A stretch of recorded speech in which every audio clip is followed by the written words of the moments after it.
இளையனார் வேலூர் ஊராட்சி ஒன்றிய தொடக்கப்பள்ளி 3ஆம் வகுப்பு தமிழ் மானின் விடுதலை. புள்ளி மானே கோபம் நீ கொள்வதேனோ கூறுவாய், கட்டவிழ்த்து விட்டுடு காட்டை நோக்கி போகிறேன். ஒரு வினாடி கூட நான் உன்னை விட்டு இருப்பேனா? உடனே நீயும் புறப்படு, ஒன்றாய் காடு செல்லலாம். காட்டை நோக்கி போகவா? கல்லும் முள்ளும் குத்துமே. அம்மா அப்பா பாட்டியை ஐயோ விட்டு வருவதா? இருட்டி போனால் விளக்குமே.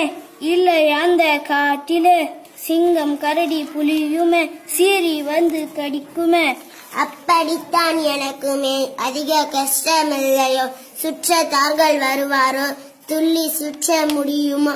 ஆசை கொண்ட உணவையும் அடைந்த தின்ன கூடுமா? கைத்து நோகை அன்னையார் காட்டில் கட்டி போடுவார்.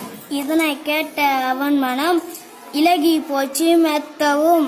ஐயோ பாவம், ஐயோயோ அவிழ்த்து விட்டேன் ஓடிடு என்று கூறி கழுத்தில இருந்த கட்டை வீழ்த்தினான். காட்டை நோக்கி மகிழ்வுடன் காற்றை போல ஓடிடும். மானை கண்ட அவனுமே மகிழ்ச்சி கொள்ளலாயினான். நன்றி.